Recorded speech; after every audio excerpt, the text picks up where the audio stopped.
কিডনিতে যদি অথবা যে এই রেনাল সিস্টেমে যদি কোনো রোগ হয় আমরা কি লক্ষণ হলে বুঝব? প্রথম এবং প্রধান লক্ষণ হচ্ছে পেশাবের পরিমাণ কমে যাওয়া। আমাদের দৈনিক 400 সিসি 400 সিসি পেশাব হওয়া প্রয়োজন।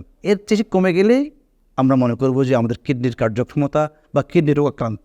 পেশাবের সাথে রক্ত যায়, আমি সেটা খালি চোখে দেখতে পারি, এমনও হয়তো যে পেশাব টেস্ট করলে বোঝা যেতে পারে, যে মাইক্রোস্কোপে দেখা যেতে পারে, তাইলে আমরা মনে করবো যে কিডনি অথবা এই সিস্টেম রোগাক্রান্ত হয়েছে। যদি শরীর ফুলে যায়, আরেকটা জিনিস যেটা ধারণা মানুষের হয় সেটা হচ্ছে লোইন পেইন, কোমর ব্যথা।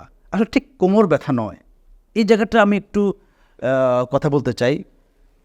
কোমর ব্যথা বলতে কোমর বোঝায় যেটা আমাদের শরীরের শির দ্বারা তার নিচের অংশটুকু পেলভিসের সাথে যেটা মিশে গেছে, এটা কোমর। কিডনি এক জায়গায় থাকে না, আমরা বলেছি বারবার, আমরা দেখিয়েছি আপনাদেরকে কিডনি কোথায় থাকে। লোইন হচ্ছে এই জায়গাটা, এই ছবিতে আমরা দেখাচ্ছি আপনাদেরকে। এই লোইন এই জায়গায় যদি ব্যথা হয়, এটা কিডনির ব্যথা হতে পারে, হইলে কিডনির ব্যথা নয়।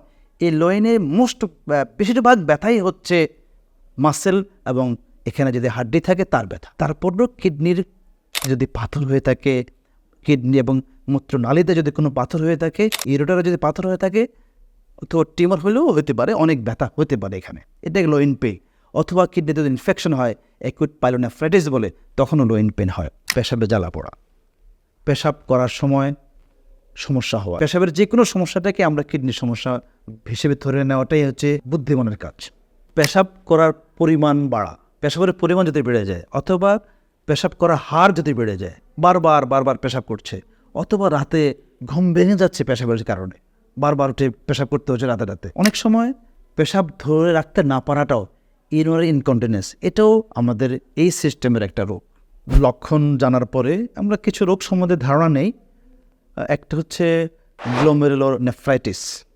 আমরা যে নেফ্রন সম্বন্ধে কথা বলেছিলাম, গ্লোমেরুলাস সম্বন্ধে কথা বলেছি, তার যদি প্রদাহ হয়ে থাকে, গ্লোমেরুলার নেফ্রাইটিসের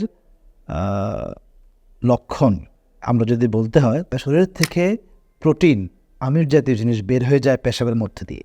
একটা নির্দিষ্ট পরিমাণ গেলেই আমরা গ্লোমেরুলার নেফ্রাইটিস বলে থাকি। এই জন্য 24 ঘন্টার পেশাব জমা করে এটা টেস্ট করা হয়, আমিষ কী পরিমাণ গেছে। এছাড়াও রক্ত চলে যেতে পারে, শরীর ফুলে যেতে পারে। যদি চিকিৎসা ঠিকমতো না হয় তাহলে কিডনির কার্যক্ষমতা বিনষ্ট হতে পারে। আরেকটা রোগের সম্বন্ধে আমরা বলছি, সেটা হচ্ছে ইউরিনারি ট্র্যাক্ট ইনফেকশন, ইউটিআই। কেন ইউটিআই হয় এটা জানা দরকার।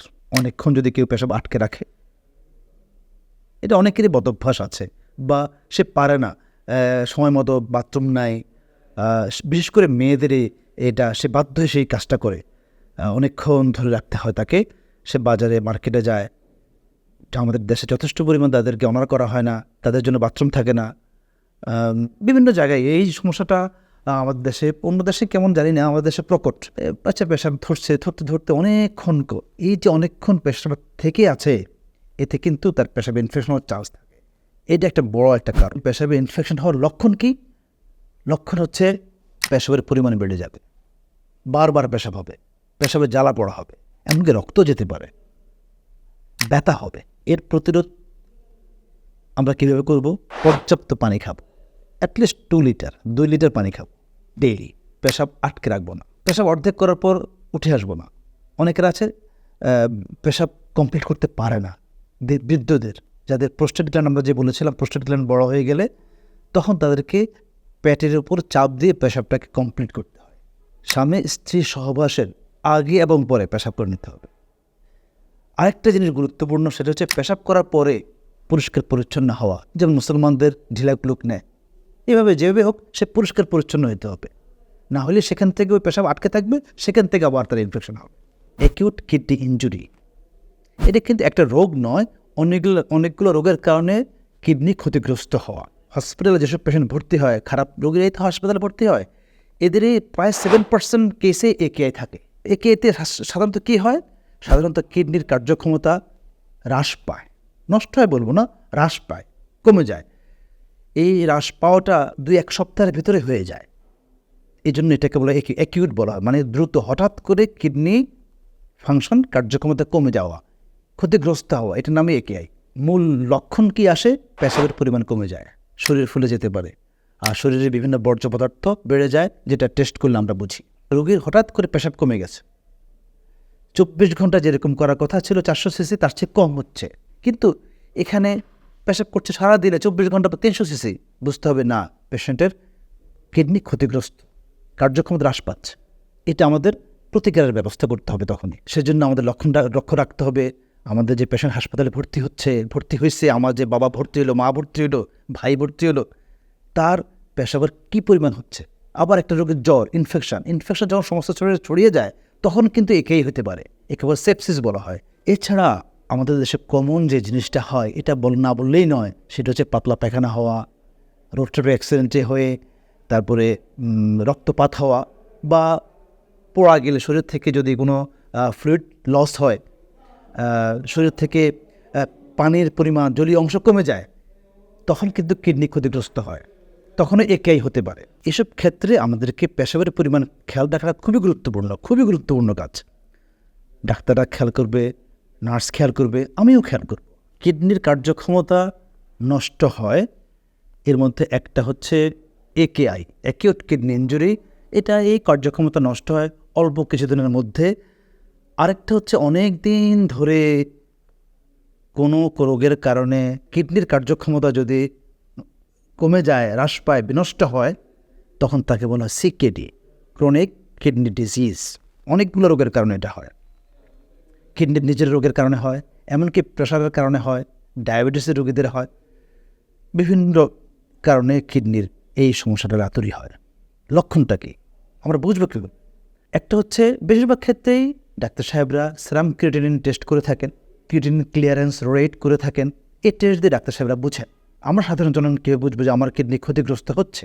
আমরা যদি বুঝি যে আমার পেশাবের পরিমাণ কমে যাচ্ছে, অত পেশাবের পরিমাণ আগের চেয়ে অনেক বেশি হয়ে যাচ্ছে, আমি কন্ট্রোল করতে পারছি না, আমি ডায়াবেটিসের রোগী, তখন আমি বুঝবো যে আমার হয়তো কোনো সমস্যা আছে। কিন্তু এই সিমটমসগুলো আসে কিন্তু অনেক পরে।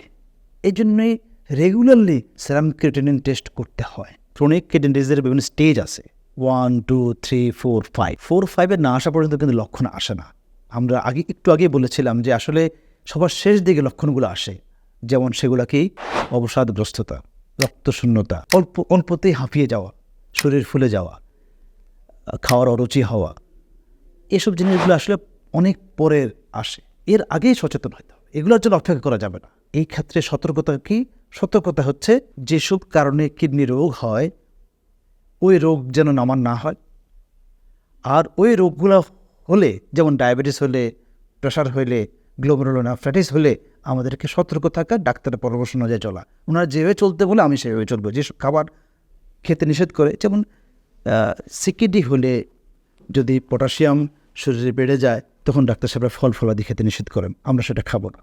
এটা নির্দিষ্ট পরিমাণ পানি খেতে বলেন, আমরা সেই নির্দিষ্ট পরিমাণ পানি খাবো। যে পরিমাণ উনি আমাকে বলেছেন, আমি নিজে বাড়িয়ে খাবো না, আমাকে যে পরিমাণ খেতে বলেছেন সেই পরিমাণে খাবো।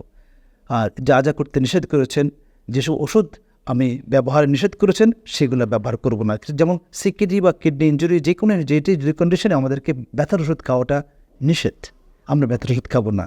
প্রেশারের সব ওষুধ আবার খাওয়া যাবে না। আবার নির্দিষ্ট পরিমাণ ফ্লুইড খেতে হবে, পানি খেতে হবে, এর বেশিও না কমও না। তো সুতরাং এগুলো আমরা মেনে চলব।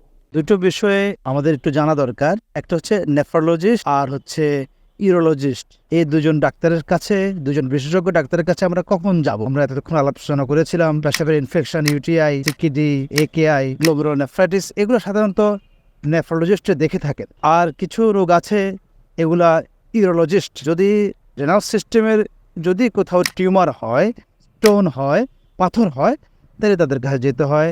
যেমন ইউরেথ্রা যদি স্ট্রাকচার হয়, প্রোস্টেট গ্ল্যান্ড বড় হয়, তখন ডাক্তার সাহেবরা সাধারণত ইউরোলজিস্টের কাছে রেফার করে থাকেন। সুতরাং কিডনির চিকিৎসা করেন মূলত এই দুজন চিকিৎসক, দুই ধরনের চিকিৎসক, ইউরোলজিস্ট আর নেফ্রোলজিস্ট।